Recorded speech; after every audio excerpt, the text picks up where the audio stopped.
Halo Sobat Tani Indonesia, kembali lagi nih bersama saya. Tapi sebentar, kayaknya kita belum kenalan ya? Oke, kalau gitu, perkenalkan, nama saya Dimas Ajarianto. Saya mahasiswa Politeknik Pembangunan Pertanian Bogor, program studi penyuluhan pertanian berkelanjutan tingkat 2A.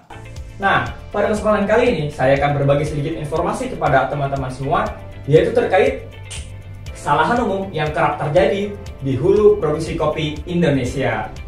Nah, tanpa membuang-buang waktu, yuk kita lanjut ke faktor yang pertama.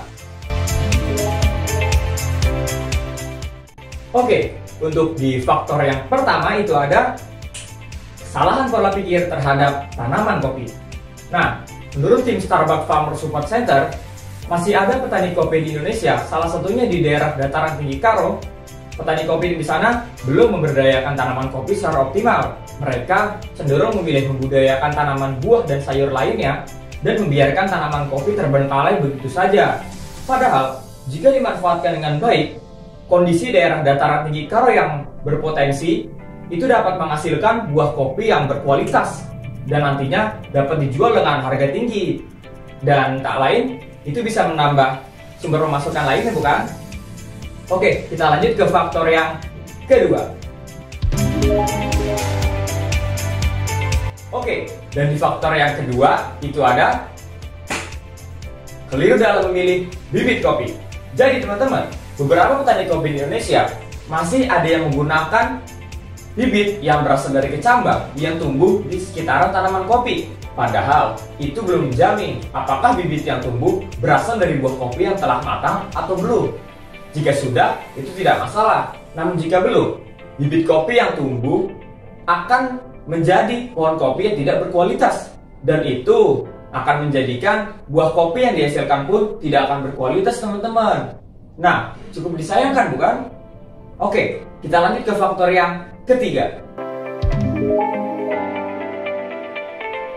Nah, untuk faktor yang ketiga itu ada kurangnya wawasan terhadap teknik budidaya kopi.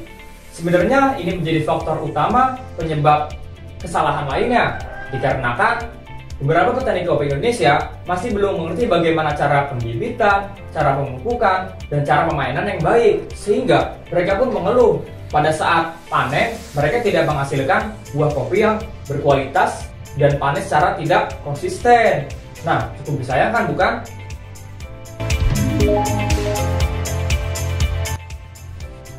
Dan sekarang untuk di faktor yang terakhir, yaitu ada bentar. Nah, proses panen yang tidak profesional. Jadi, beberapa petani kopi di Indonesia ketika memasuki musim panen masih ada yang tidak terlalu memperhatikan pola petik buah kopi. Mereka cenderung memilih menyewa jasa buruh petik kopi secara lepas. Nah, itu dapat menyebabkan buah kopi yang dipetik pun secara sembarangan, teman-teman.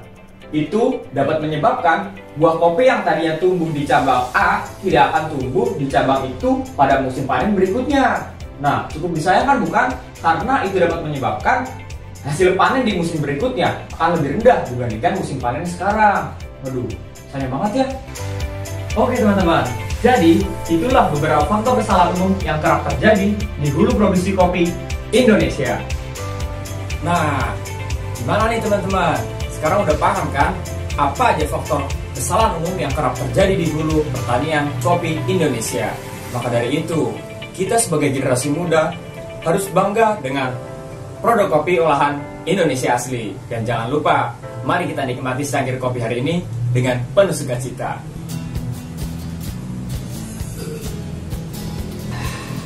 Sekian dari saya, Dimas Ajarianto. Salam biji kopi Nusantara. Di halamanku terpanggang di api tunggu dapat.